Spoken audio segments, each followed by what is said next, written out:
사람은 쉽게 변하지 않는다는 말을 종종 하지요. 공부하기를 싫어하는 학생에게 열심히 공부하라 잔소리를 한들 꿈쩍합니까?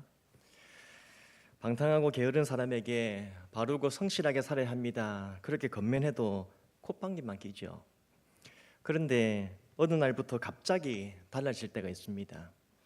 공부하는 것을 죽으라고 시도하는 학생이 책상 앞에 앉아서 일어나지 않습니다. 공부한다고요.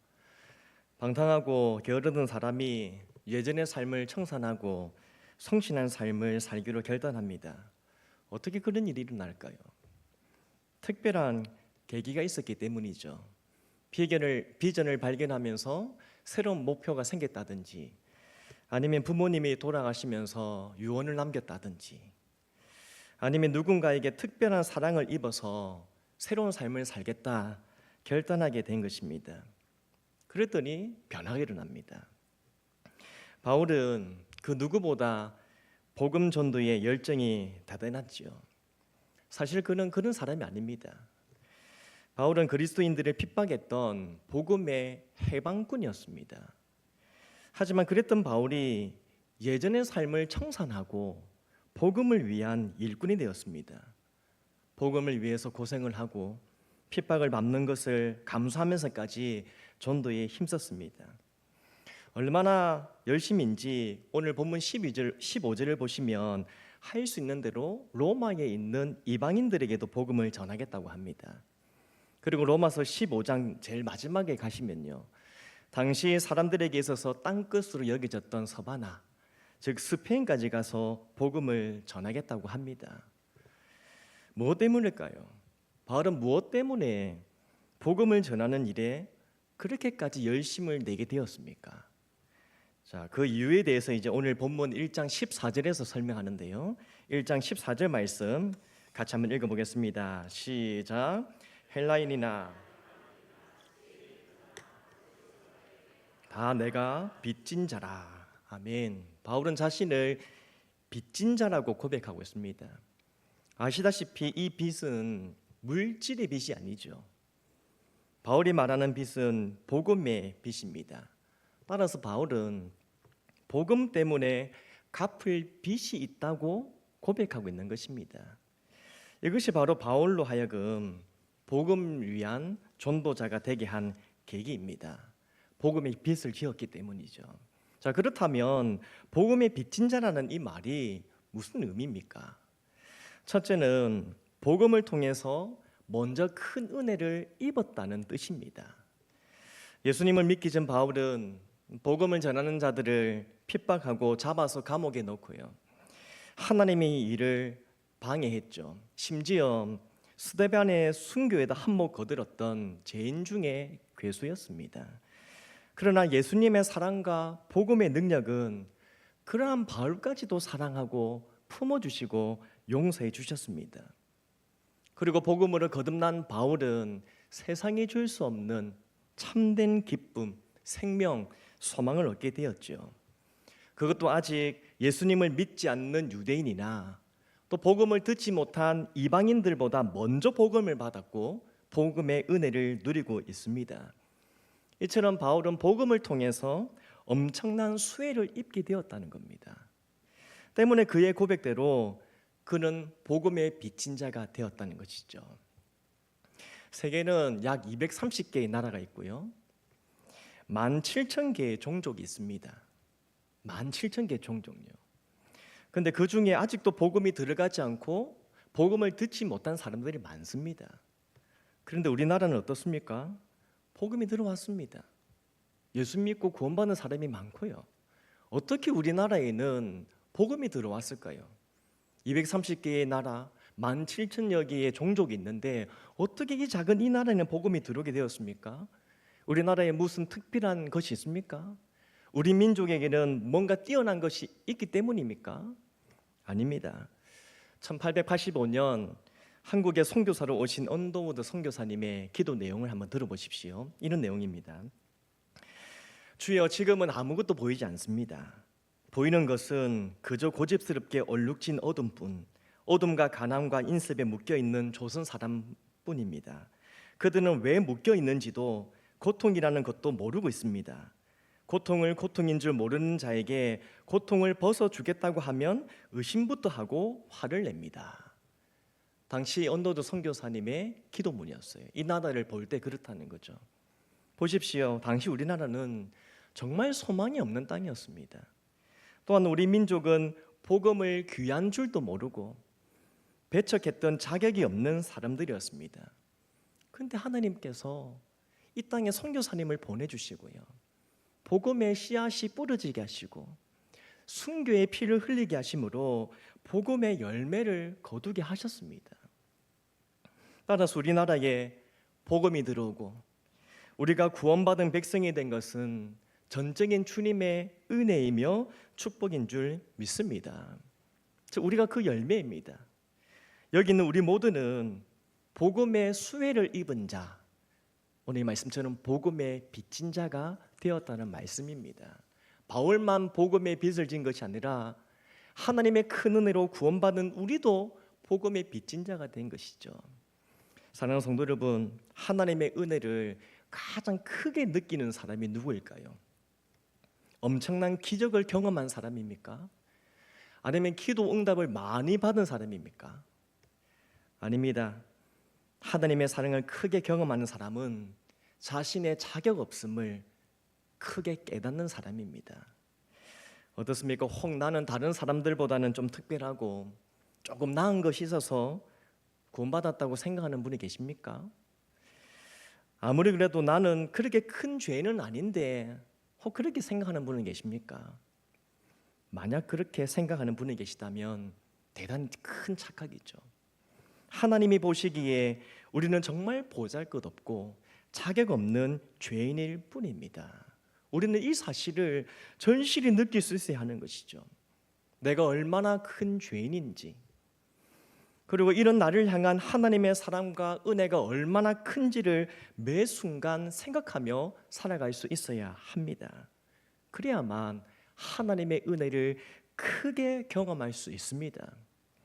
그래야만 나는 복음의 빚진 자입니다, 그렇게 고백하며 하나님의 전적인 은혜에 감사하며 살아갈 수 있습니다. 찬송가 151장 이 찬양의 고백을 한번 들어보십시오.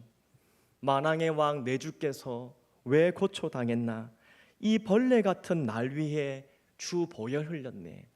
3절은요, 늘 울어도 그 큰 은혜 다 갚을 수 없네. 나 주님께 몸 바쳐서 주의 일 힘쓰리. 아멘이지 않습니까? 그렇습니다. 자신이 얼마나 큰 죄인인지, 그리고 이런 나를 향한 하나님 은혜가 얼마나 큰지를 깨달아 알면 이러한 감사의 고백, 그리고 주님을 위한 삶의 결단을 드리게 되는 것입니다. 바라기는 오늘도 우리는 자격 없는 자인 것을 절실히 깨달으시고요, 이러한 나를 사랑하신 하나님, 그리고 이러한 나를 하나님의 자녀 삼아주시고 구원하신 그 은혜를 기억하며 그 은혜에 감사하며 복음의 빚진 자된 마음으로 살아가는 우리 모두 되기를 간절히 소망합니다. 자, 두 번째로 복음의 빚진 자라는 것은 복음을 전하라는 사명을 받았다는 뜻입니다. 복음을 전하라는 사명을 받았습니다. 예수님은 바울을 가르쳐 내 이름을 이방인과 임금들과 이스라엘 자손들에게 전하기 위하여 택한 나의 그릇이다. 바울을 향해서 너는 나의 택한 그릇이다, 그렇게 말씀하셨습니다. 그리고 바울은 종종 나는 이방인을 위하여 부름을 받았다고 하였습니다. 즉 바울은 복음을 전하라는 사명을 받았다는 뜻입니다. 오늘 본문의 빚진 자라는 이 단어는 빚을 갚아야 하는 채무자라는 의미가 있고요, 또 다른 의미가 있는데 어떤 일을 완수해야 할 의무를 가진 사람이다, 이런 뜻이 있습니다. 어떤 일을 완수해야 된다는 거죠. 빚을 갚아야 되고 어떤 일을 완수해야 된다. 사실 이 바울은 주님께서 맡기신 사명을 완수해야 한다는 부담감이 있었습니다. 주님을 믿기 전에 바울이 복음이 전파되는 일에 얼마나 많은 방해를 했습니까? 그러니 복음을 증거함으로 그때 일을 만회해야 한다는 그런 생각이 들지 않았겠습니까? 따라서 바울은 이 복음의 빚진 자의 심정으로 영혼 구원과 세계 선교를 위해서 누구보다 더 열심을 내었던 겁니다. 그 큰 사랑과 은혜를 받았으니까 하나님께서 나에게 맡기신 이 일을 감당하기 위해서 더 열심을 내었다는 거죠. 채무자의 마음으로 이 일을 완수해야 된다는 그 부담으로 열심을 내었습니다. 사랑하는 성도 여러분, 성도가 예수님을 믿게 되면 점차적으로 사명의 자리로 나아가야 합니다. 그런데 많은 사람들이 은혜 받는 일에는 열심이지만 봉사하는 일에는 소극적입니다. 그 중에도 영혼 구원을 위해 전도하는 일에는 부담감이 적습니다. 의외로 많은 사람들이 예수님을 믿어서 구원받았고 또 교회에 출입하면서 예배 잘 드리고 하나님과 동행하면서 하나님 은혜를 받아 누리면 그러면 충분하지 않는가? 그것만 해도 감사하지, 그렇게만 살아도 되지, 그렇게 생각하는 경우가 많습니다. 베드로도 한번 보십시오. 예수님께서 변화산에서 영광스럽게 변화되었을 때 베드로가 무엇이랍니까? 주님의 영광을 보고 그 은혜에 취해서 주여 우리가 여기 있는 것이 좋사오니 우리가 그냥 여기에서 초막셋을 짓고 주님과 살기 원합니다. 은혜의 자리에 머물기를 바랍니다. 그런 고백을 하지요. 하지만 하나님의 마음과 뜻은 다릅니다. 하나님은 우리가 구원의 은혜를 받은 자리에 머물러 있지 말고 하나님의 복음을 위해서 나아가기를 원하십니다. 또한 하나님은 우리가 은혜의 풍성함을 누릴 뿐 아니라 사랑과 복음의 열매도 풍성히 맺기를 바라십니다. 자, 빌립보서 1장 29절 말씀 한번 보십시오. 그리스도를 위하여 너에게 은혜를 주신 것은 다만 그를 믿을 뿐 아니라 또한 그를 위하여 고난도 받게 하려 하심이라. 아멘. 이게 하나님의 마음입니다. 자, 베드로전서 2장 9절 말씀은 함께 읽어보겠습니다. 자, 시작. 그러나 너희는 택하신 족속이요 거룩한 나라요 그의 소유가 된 백성이니 이는 너희를 어두운 데서 불러내어 그의 귀한 빛에 들어가게 하신 이의 아름다운 덕을 선포하게 하려 하심이라. 아멘. 보십시오. 하나님께서 우리를 구원하셔서 이 엄청난 은혜를 누리게 하신 것, 어둠에 있는 우리를 건져내셔서 빛 가운데 거하게 하시고 이 영원한 생명을 누리게 하신 것은 하나님께서 복음으로 이루신 이 일을, 이 아름다운 덕을 선포하기 위함이라고 말씀하고 있습니다. 즉 복음을 증거하기를 바라신다는 것이지요. 사랑하는 성도 여러분, 교회마다 전도에 열심히 있는 사람들이 있습니다. 왜 그렇게 열심히 전도할까요? 교회에서 상을 주기 때문입니까? 전도상 받으려고 그런 겁니까? 아니면 사람들의 칭찬을 듣기 위해서일까요? 아닙니다. 복음의 빚진 자 된 심정을 가졌기 때문입니다. 하나님의 은혜에 너무 커서 너무 감사해서 복음의 빚진 자 된 그 마음을 가졌기 때문입니다. 내가 복음의 빚진 자라는 이런 심정을 가진 사람은 죄인인 나를 구원하시고 소망 없는 나에게 은혜를 주신 하나님의 그 사랑을 깊이 느끼면서 하나님께 대한 감사가 끊이지 않죠. 그리고 이 은혜를 주신 하나님께 어떻게 이 은혜를 갚을 수 있을까? 어떻게 하면 하나님을 기쁘시게 해드릴 수 있을까? 그런 생각을 하게 됩니다.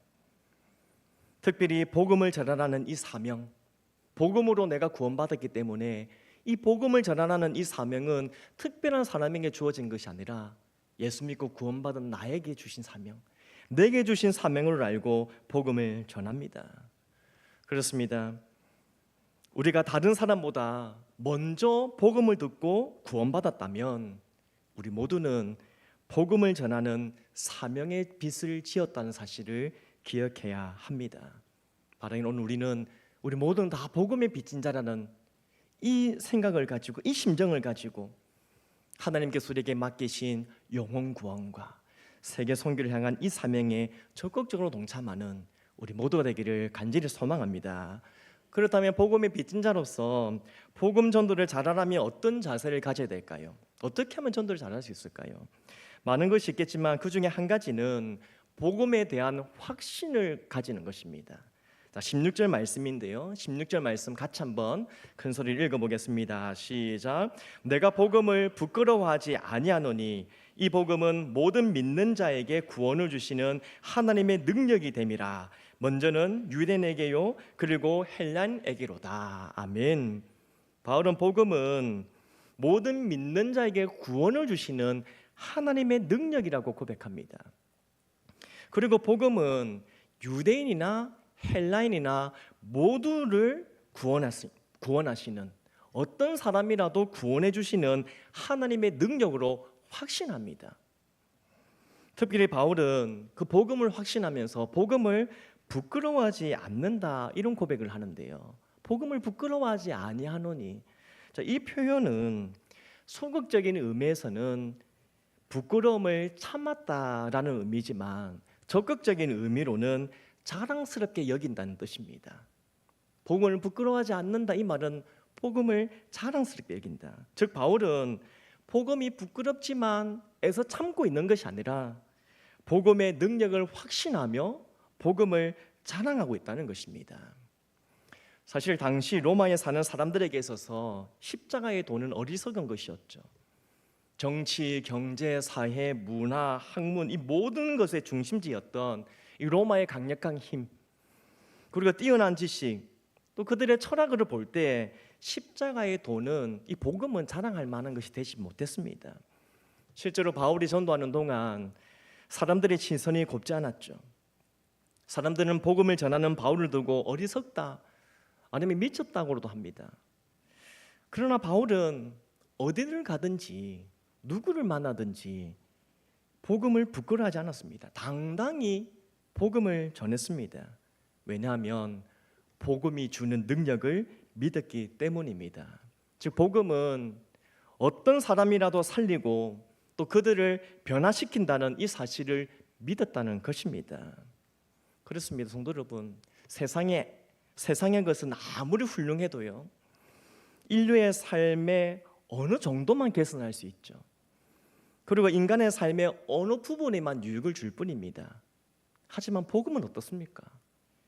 그리스도의 복음은 인생의 모든 것을 개선하고 우리 인류를 구원할 수 있는 유일한 처방이 되고 유일한 소망이 되는 줄 믿습니다. 때문에 바울은 어디를 가든지 누구를 만나든지 복음을 자랑하면서 담대히 복음을 전할 수 있었던 것이죠. 사랑하는 성도 여러분, 어떻습니까? 오늘날 우리가 복음을 전하면 사람들에게 환영을 받습니까? 아니죠. 예나 지금이나 복음 전도자는 찬밥 신세입니다. 잘 지내다가도 복음을 전하면 사람들이 좋아하지 않습니다. 복음에 뭐가 중요한데? 한 집에 종교가 2개 있으면 그 집 망한다던데, 막 그런 이야기를 합니다. 왜 그렇게 하는가? 왜냐하면 그들은 아직 이 복음의 능력을 경험하지 못했기 때문입니다. 그러니까 그렇게 하는 겁니다. 그런데 복음을 가진 우리들마저, 예수 믿고 구원받았고 이 복음의 은혜를 누리고 있는 우리들마저도 복음의 능력을 확신하지 못한다면 어떻게 되겠습니까? 예수님을 믿어 구원받았음에도 복음을 자랑스럽게 여기지 못하고 복음을 전하는 것을 부끄러워하면 되겠습니까? 확신하건대 복음에는 모든 사람을 살리는, 구원하는 능력이 있는 줄 믿습니다. 아무리 복음을 반대하는 사람이 있다 하더라도 복음의 능력이 역사하면, 하나님께서 복음으로 한번 역사하시면 어떤 사람이라도 변화될 줄 믿습니다. 한날 모르는 번호로 전화가 와서 최성한 씨 핸드폰 맞습니까? 그렇게 합니다. 보이스피싱인가 뭐 그럴 수 있잖아요. 그 최성한 씨 핸드폰 맞습니까? 예, 맞습니다 하니까, 성환아, 나 상엽 선배인데 알겠니? 그렇게 하더라고요. 상엽 선배? 제가 뜸을 들이니까 옛날 대학교 때 그 모자 쓰고 다녔는데 기억이 나더라고요. 대학 선배였습니다. 반갑게 인사하고, 어떻게 제 번호를 알고 전화까지 주셨습니까? 제가 이렇게 물으니 대뜸 저에게 고마워서 전화했답니다. 고마워서 전화했어. 무슨 소린가 했더니 그 선배가 1년 전부터 예수님을 믿고 은혜 생활을 하고 있는데요, 그렇게 은혜를 막 누리고 있으니까 언뜻 대학 다닐 때 제가 자신에게 전도했던 그게 생각이 났다고 합니다. 그 말을 들으니까 그때 기억이 좀 났습니다. 강의를 듣다가 쉬는 시간 되면 1층에 내려가서 자판기 커피를 딱 뽑아서요, 커피를 마시고 그 종이컵을 이렇게 구겨가지고 뭐 제기차기 하면서 이렇게 놀았거든요. 그런데 그렇게 모여 있는 이 선배들에게, 선후배들에게 종종 제가 복음을 전하곤 했습니다. 잠도 깨면서 컵차기라고 하거든요. 이렇게 종이컵을 차면서 서로 왔다 갔다 차면서, 그러면서 예수님 믿음 좋은데 교회 가지, 이걸 종종 전했습니다. 근데 사실 그 선배가 그 자리에 있었는데 사실 그때는 반응이 별로 안 좋았습니다. 아무 반응이 없었습니다. 뭐 좋든 싫든 그냥 가만히 있었습니다. 모자만 쓰고 컵만 발로 차고. 그런데 이후에 예수님을 믿고 은혜 생활을 하고 나니까 그때 자기에게 전도했던 제가 너무 고마운 마음이 들었다 이겁니다. 그래서 꼭 감사하다는 전화를 해야 되겠다 해서 그때 저에게 전화를 준 거죠. 솔직히 제가 더 마음에 감격이 되고 감사했습니다. 그래서 그 선배에게, 선배 오히려 제가 더 감사하네요. 선배 같이 예수님 믿어서 너무 감사합니다. 이렇게 전화하면서 이제 전화를 끊었는데요. 어떻습니까, 사랑하는 성도 여러분? 하나님께서 하시는 일이 정말 놀랍지 않습니까? 복음을 전하는 당시에는 열매가 나타나지 않았지만 하나님은 결코 복음을 위한 수고와 기도가 헛되지 않게 하셨습니다. 복음에는 하나님의 능력이 있어서 복음의 씨앗이 뿌려지면 결국 하나님 댁에 복음의 열매를 맺게 하시는 것입니다. 새생명 전도 축제를 준비하면서 우리가 전도를 하는데 사람들의 반응이 어떠합니까? 복음에 대해서 관심도 없고요. 또 복음을 전해도 뭐 반응이 시큰둥하지 않습니까? 하지만 복음의 능력이 역사하면, 하나님께서 이 복음을 통해서 한번 역사하시면 그들이 이후에 예수님을 믿게 될 때 자신에게 복음을 전해진 우리에게 고맙다고 전하게 되는 그런 날이 올 줄 믿으시길 바랍니다. 그런 날이 옵니다. 자, 끝으로 그러면 복음 전도자가 유의해야 될 것이 있다면 무엇인가? 모든 사람을 전도의 대상자로 품을 수 있어야 한다는 것입니다. 자, 14절 말씀 보니까 헬라인이나 야만인이나 지혜 있는 자나 어리석은 자에게, 이방인이라는 말이거든요.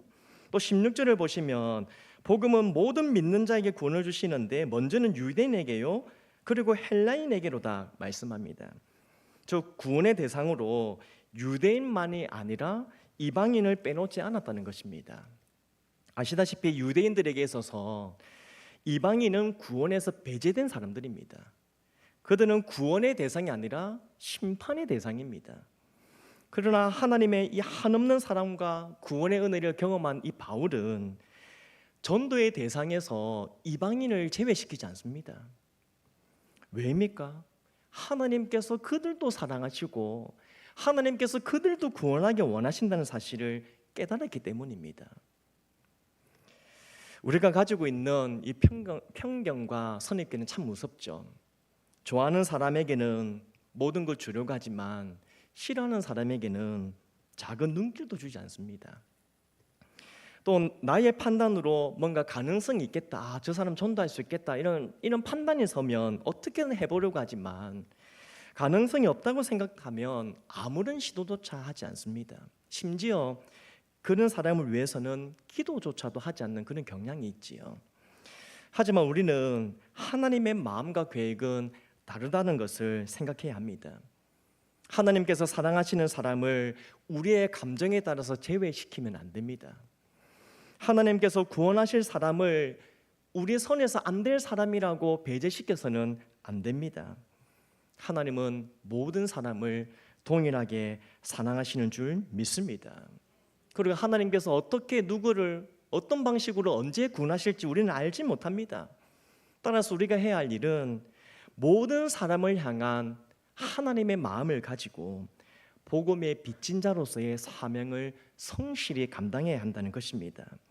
어떤 사람이라도 하나님께서 뜻하시기만 한다면 그들도 구원해 주실 것이라는 이 믿음을 가지고 누구라도 품고, 되는 사람이든 내가 생각할 때 안 되는 사람이든 내가 좋아하는 사람이든 내가 조금 싫어하는 사람이든 하나님께서는 그들을 다 구원하기 원하신다는 그 마음을 품고 기도하며 어떻게 하든 전도하기 힘써야 한다는 것입니다. 그러면 하나님께서 하나님의 때에 반드시 복음의 열매를 맺게 하실 줄 믿으시길 바랍니다. 말씀이 있습니다. 전도를 교회의 핵심 사역으로 두고 열심히 전도한 교회가 있습니다. 비가 오나 눈이 오나 바람이 부나 밖에 나가서 전도지를 하루도 빠지지 않고 전도지를 나누며 전도를 했습니다. 그러자 한 성도가 푸념하듯이 목사님께 말합니다. 목사님, 전도지를 뿌린다고 사람들이 옵니까? 전도지를 뿌린다고 사람이 옵니까? 그때 목사님이 이렇게 말씀하십니다. 전도지를 받고 사람들이 감동하지 않습니다. 우리는 하나님을 감동시키기 위해서 전도합니다.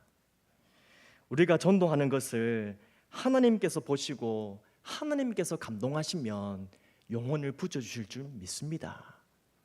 그렇게 말합니다. 실제로 이 교회는 지금도 많은 영혼이 주님께로 돌아오고 구원받는 역사가 있다고 합니다. 실제로 있는 교회입니다. 사랑하는 성도 여러분, 불신 가족과 이웃을 전도하는 일이 정말 힘들지 않습니까? 수십 년 동안 기도했고요. 매년 초청하려고 해도 태신자들이 감동이 없습니다. 하지만 우리가 영혼 구원을 위해서 포기하지 않고 계속해서 기도하고 전도하기를 힘쓰면 하나님께서 감동하실 것입니다.